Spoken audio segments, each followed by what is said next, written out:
me up and throw me down the stairs. Get out of my lair.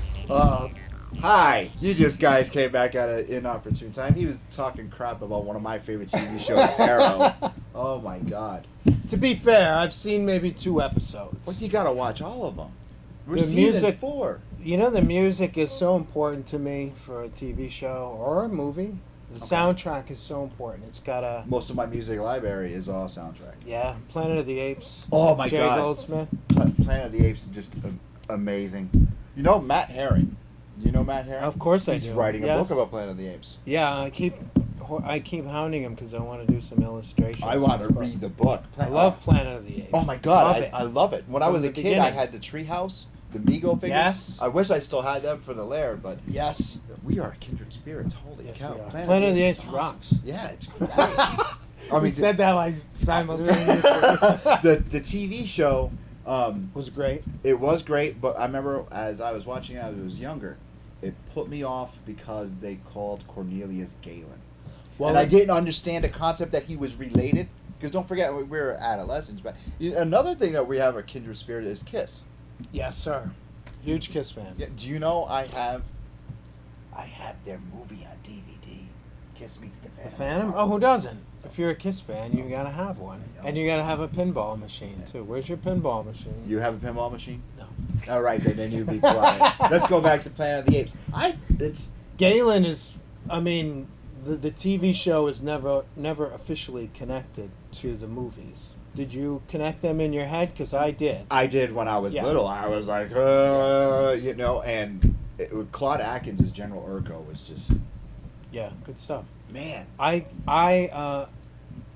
kind of, we have this, maybe as comic book fans, we have this kind of mentality, I call it the no prize mentality. So when you find a mistake in a comic book, you want to rationalize that that's not a mistake, that's part of a story twist. Like, Yeah. for instance, Stan's famous flub was he called Bruce Banner Bob Banner in early issues of the Hulk. Mhm. So instead of admitting I made a mistake, his name isn't Bob Banner, it's Bruce Banner, he said his name is Robert Bruce Banner. So that no prize mentality. So I kind of grew up with that kind of thing. So when I watched the Planet of the Apes TV show, my universe filling brain says those astronauts landed on the West Coast. Good thinking. Taylor, James Franciscus, I'm On going the East blank on Coast. his name, landed on the East Coast, Um, New York City. It begins with a B. Burton. Was it Burton? Bird? No. Burton. I can't believe I'm such a fan that I'm I know. going blank. Brain fart. When I was a kid, Battle Beneath the Planet of the Apes just freaked me out when they ripped off their faces. Yes. Beneath.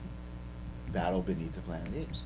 The second one? Yeah. Beneath. Beneath. Battle is See, the now fifth you're movie. your brain fart gonna, because Battle for the Planet of the Apes came on later on. Passing a brain fart on to you. Uh, Beneath was the the atomic atomic mutant people. people. Yeah, that was pretty wild. Now, getting back to no Hardcore. prizes, none of today's comic book readers know about the no prize. Oh, really? I don't read comics that much anymore. I just write and draw. The weird thing about me as a fan is when I became a pro, like 20 years ago, I was working at Valiant and Marvel, I stopped collecting. Really? Yeah, it's kind of a weird thing for me. I was a vicious collector before I became a pro. Yeah. And then once I became a pro, it's like I don't have time to read all this stuff anymore. I'm so busy working, trying to make a living. You want to talk about not having time to read? I have a long box in my bedroom, my rows in my bedroom, because this is my house. This my room. I can do what I want. I have a long box in there, which is stuff from the past 3 months of my pull that I haven't read. I have Oh, I have a bookcase dedicated to books that are on deck that I have to get to. Paperback books, right? Or Yeah, trade. or Okay. comics, Or trades, the whole deal. Cool. Yeah, but I like to yeah, read a lot of today's- stuff. I mean, if you think about comics from when we were a kid, where they had the bullpen in the back, or letters to the editor, where the no prizes came from. Yeah. I look at Team Angry Junior, and they read books today. There's nothing like that. So No, there really isn't. they don't have the the pleasure that we did of reading letters from people into the editor, and the editor, like Bob Hembeck when he destroyed the Marvel Universe. That was brilliant. Right. We don't have that today. Yeah, that's a good point. You're right. DC even had that culture too when we were Mhm. coming up. It wasn't so dominant. It wasn't like Stan Lee was practically narrating a lot of the comics at Marvel, but DC had its own kind of context that the editorial people expressed themselves in. Yep, Right. they had like you said, it was the Daily Planet. It was the Daily It was like Planet a for bulletin page, and had Fred Hembeck Yeah. comic strip, and had Bob Rozakis Ask the Answer Man, and people would kind of send in their fan questions, and he would answer them. I thought that was cool. Yep, I remember I used to back in the day when I collected everything underneath the sun, and I had my uncle write a letter for me to Marvel Comics about a Captain America comic. You kind of dictated. I did. I did. And I said, my uncle is right. I must have been like 8 years old or something. And I was having him write. And furthermore, Exactly. Captain America's shield. And it was like, he was actually, it was about a fight that he had. I still remember this. Oh my God. He's having a fight against Mr. Hyde. Oh, yeah. And they were, 252. yeah, they were talking John about Byrne. his glass jaw. Yep. And how Captain America was able to knock him out with one punch with a glass jaw. Well, being 8 years old, this is probably why the letter never got in the book. Being 8 years old, I did not understand what a glass jaw was. Now, it did get mailed, because I remember going to the post office with my mom and putting that there with a stamp, so I know it went out there. And I was like, he does not have a glass jaw. It went off, and now, this story. Listen here, Uncle. Yes. Glass. Glass. Yeah, I never when I was little, but then later on, as I got older, I'm like, oh, that's what glass jaw. Boy, I feel stupid. I learned how to read, I learned what words, if there's a word I had trouble with reading comics, I'd look it up in the dictionary. I mean, the glass jaw is an educational experience for you. We can all have educational experiences by reading comics. I'm a huge proponent of comics as educational. Yeah, I would tool say comics as well. taught me how to read. Television taught me how to tell time. Oh yeah, Seriously. 7:30 Wheel of Fortune's Yeah, on. that's what it was. Tuesday night, Happy Days, 8 o'clock. 8 o'clock. Yeah, 8:30, Laverne and Shirley. Planet of the Apes. Friday nights, 8 o'clock. 8 Then o'clock. then it became 9 o'clock afterwards because they reversed it, because it was Planet of the Apes, and then it was The Incredible Hulk. And then later really? on, it was The Incredible Planet of the Apes went off the air. It was The Incredible Hulk, then The Dukes of Hazzard. Okay. Then Dallas on the 10. Okay. That's how I learned how to tell time. That's awesome. So our lesson is the fan experience is now all online. The TV experience is now all online. Everything's Absolutely. online now. Yeah. So it's instant. I mean, I'm not a fan, but do they have that kind of fan support system online, like Marvel or DC? Like, I imagine if you go to their websites, you can ask somebody questions about Yeah, something. I think so. But if you look, like, DC has a thing called DC Now. There's a web show and everything. Mhm. But if you look at an actual book, let me pull one out and see what I can get. Oh, look at this! I just happen to have a green Oh, arrow. look at this. Yes, all my books are bagged and board. While Lou is opening that, I can say I can provide that context for my fans. If you have a question or anything like that, you can go to the contact link on astronautinc.com. I'm at Joe_St.Pierre on Twitter. I'm also on Facebook. I think it's Joe.st.Pierre, St. Pierre, spelled out. I think so. So if you have questions or anything see, like they- that, contact me. At the end of Oh, the so book, they do have something. well, like no, that. actually, this is in every book, and all this is an ad of what's coming out. Oh, so ads. Ads, Yeah. not quite Not what we're quite talking the about. ads that we had, where we could Well- get X-ray glasses and Yeah, not grit. Remember grit? Yeah, grit. Yes, I thought about making a fortune selling grit, and then I came to my senses. So I never heard or saw a single copy of grit. Oh, yeah, and that's all it is. It just tells you. I mean, there's nothing just the book. It's just advertisements, Yep. which is fine. It's fair. Oh, yeah, absolutely. But I got off on that little. I feel like I was part of a Marvel. In my case, I was a Marvel fan primarily. So I felt like I was part of a Marvel community. Like Stan and the editors were interacting with me. And so I guess now it's more directly interactive, and it's not in the magazines, it's online. It's all online. That's fair. Yeah. I felt with Romper Room that the teacher was interacting with me because I wanted her to say my name every time she picked up. Our younger audience is like, what? So when did you see that, last week? No, I just you said interacting with the audience. I remember, you remember Romper Room. I do, yeah. Okay. Children's show. Children's show. And Predated Sesame Street, didn't it? Did it? Or maybe No, I think- contemporary with Sesame I Street? think Sesame Street was on air at the same time. Mhm. It was, you see, you had Romper Room, Wonderama.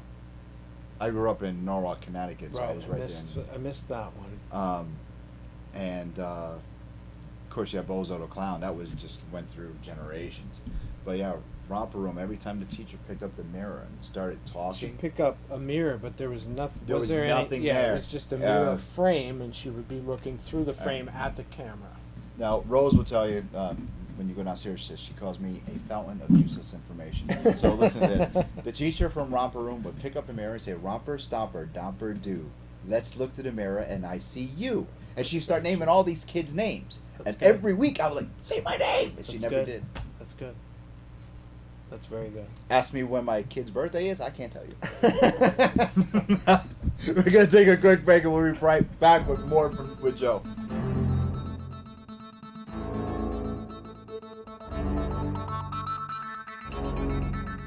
Brent. Brent.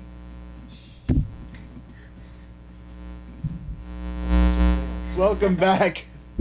We just had our production crew explain. Brent was James Franciscus from Beneath the Planet of the Apes. I always call it Battle for the Planet of the Apes was the last one. That's when now fight like apes. Yep.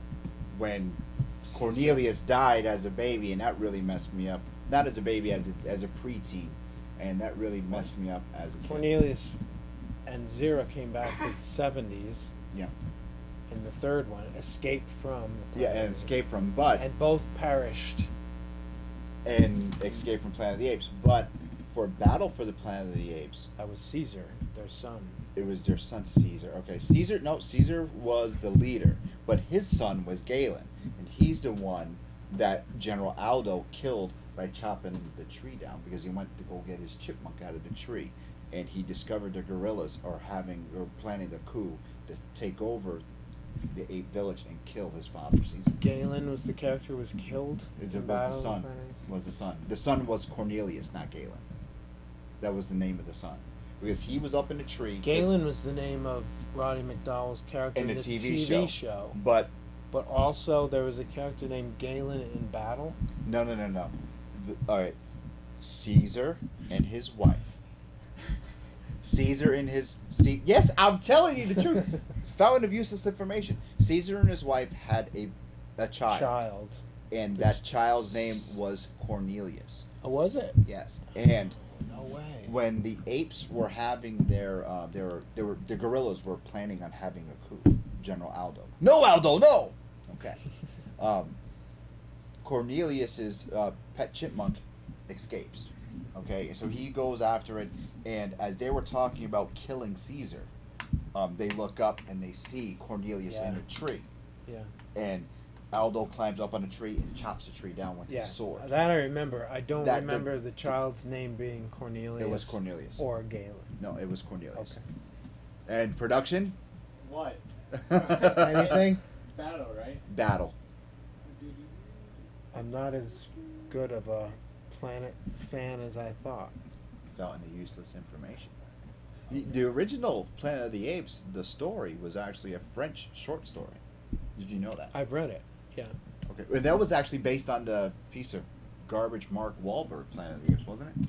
The Tim Burton version, which I don't care for, is That's closer right.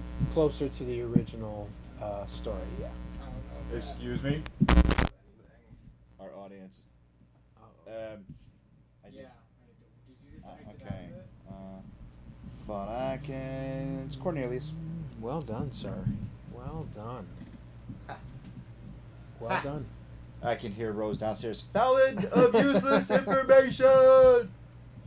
Well done. Well, thank you. So, was his name Cornelius? Was that kind of to throw you a curve? Like that was I think so. supposed to be Cornelius, That's what I'm the thinking. adult? That's what I'm thinking. Because I think there's a few hundred years in between Caesar. Well, don't forget. They also, I thought they said because they came back in time, it threw off the whole era and everything Throughout got met. the whole time timeline. I continuing. can certainly Yeah. see that. Yep, totally. All right. Before we wrap up, and since we're on Planet of the Apes kick, what is your thought on Rise of the Planet of the Apes and Dawn of the Planet of the Apes? Oh, I liked them generally. The first one I thought was terrific. Did you pick up the whole thing about the astronauts being missing? In the first Probably, but I haven't thought of the movies. They didn't make as hard of a mark. They didn't imprint themselves on me the way the first series did. So I'm going to say yes. Okay. My favorite scene in the first movie was actually the credits, where they were showing the virus kind of traveling across the country, and I'm like, yes, the next movie is going to be, ape civilization in full career. Gorillas Yeah. are the military. We're ready to roll. So I was a little bit disappointed that they're rolling things out a little slower than I would have liked. I wanted to mention one other thing. I already said during Beneath Planet of the Apes, when the humans ripped off their faces, freaked me out. For the longest time, I would say probably from the age of 4 till about 8, I could not go near a cornfield. All I heard was that horn. And, exactly out. And we would come. I grew up, like I said, in Norwalk, Connecticut, and we would always come up here to Mass to visit my dad's cousins. Yeah. And their house was right across the street from a cornfield. Awesome. Oh. Awesome. Yeah, and that just scared the crap out of me. Oh, the first music time. was awesome. Oh, That it was. one of the best scenes in movies, man. It was. Combination of editing, film. It won an Oscar, Sound. right? For I think best costume and editing. Should have won something. I don't follow It was the Oscars, 19. but Well, we were not even probably born. When Possibly. it originally came out. It was what, 67, 68? possibly the best movie score, better than Star Wars. What do you think? I might say that today. I'm going to say that because I'm in a POTA mood. I'm going to say it's the best movie soundtrack. Do you have the soundtrack? Of course I do. Of course. You're gonna have to get me a copy. Shoot me Of over course. some MP3. Of course. I mean, I have Rocky, Star Wars, Raiders, E.T., Knight's Tale. I have. Well, Knight's Tale is all classic rock. Superman, of course. Of course. Star yeah, Trek. the Batman. I have all the stuff. Batman stuff. Zimmer. Yeah. Hans Zimmer. Great. The Dark Knight. I even have the Man of Steel soundtrack. You look at my movie list. That's AC/DC, AC/DC, Aerosmith, Van Halen, Kiss. movies. And No Kiss. Kiss? Kiss. Okay. Oh yeah, Okay. everything a Kiss. So actually, when before we wrap up, when Star Child and Ace were here, live together, Jeremy and I, we sang Rock and Roll All Night. I forgot every word. Hold on. That's not my favorite Kiss song. Well, we had to go back and redo it. We did the shot, and I was able to sing it. But, It's not even in my top 20 favorite Kiss songs. really, Yeah. what's your top Kiss song? The top. I have a kind of rotating mix. Okay. Strutter, Deuce, I Stole Your Love, Firehouse, Shock Me, King of the Nighttime World. That's right now my I've- favorite. I've been playing King of the Nighttime World. Like I have about 50 different versions of it because I got a whole bunch of bootlegs. So I'm playing like 6 or 7 of the same song Really? at different shows. After we saw the guys at Terrificon, we covered theirs. When they played King of the Nighttime World, that was just like wow. It became automatically my favorite song. The best second song for a convention or for a concert rather. Mm-hmm. I don't care for it as an opener. They've opened with it a few times. They opened with it the last tour. I think it's a great lead in from a nice crunchy opening tune. Yeah, I think the boys in the band are the Kiss Forever. I think they played it the third song, third or second song. Great song. Great song.